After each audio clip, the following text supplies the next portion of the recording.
The two nuns who were killed in Mississippi were by all accounts some of the most friendly, helpful people in town, cooking and caring for anyone in their poor community, making their slaving all the more puzzling.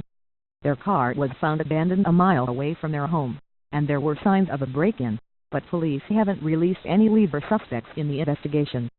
The women, both 68 and nurse practitioners, were found dead Thursday morning. Then they didn't report to work at the nearby clinic where they provided flu shots, insulin and other medical care for children and adults who couldn't afford it.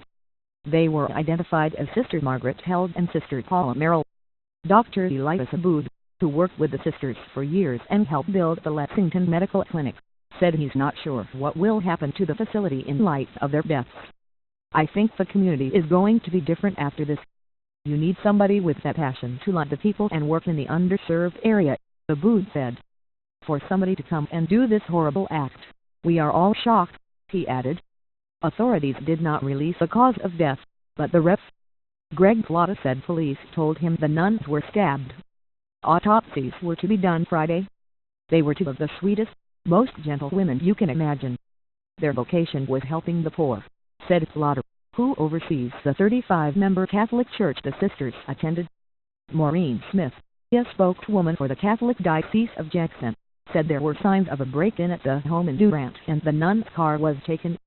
The abandoned Toyota Corolla was found undamaged late Thursday, barely a mile from the home, and authorities were looking for clues inside it.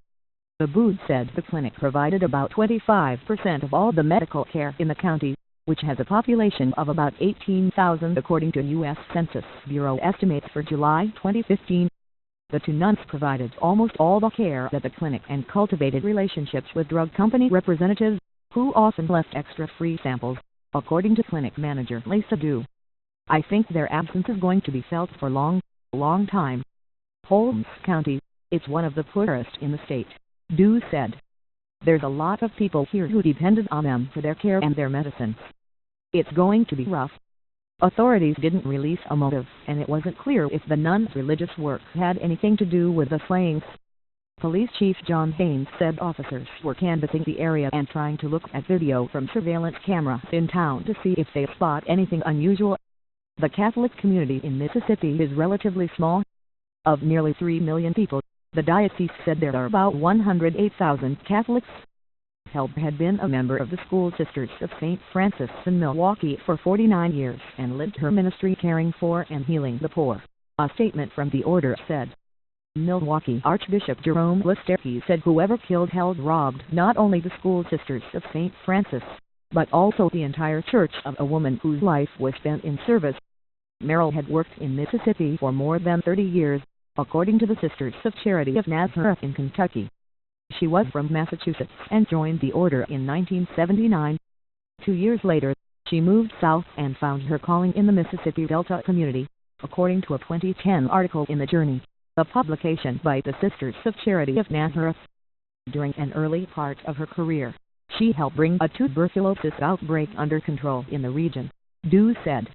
Merrill saw children and adults, and helped in other ways. "We do more social work than medicine sometimes," Merrill told The Journey. "Sometimes patients are looking for a counselor." After Hurricane Katrina left much of the town without power for weeks in 2005, the sisters allowed people to come to their house to cook because they had a gas stove, neighbor Patricia Wyatt Weatherly said.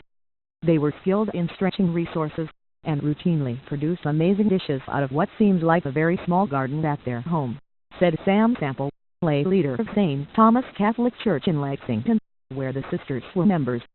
The small congregation called off its weekly Bible study and meal Thursday night. "They would do anything for anybody. Folks in Holmes County don't realize the impact it will have without them being here," Sample said.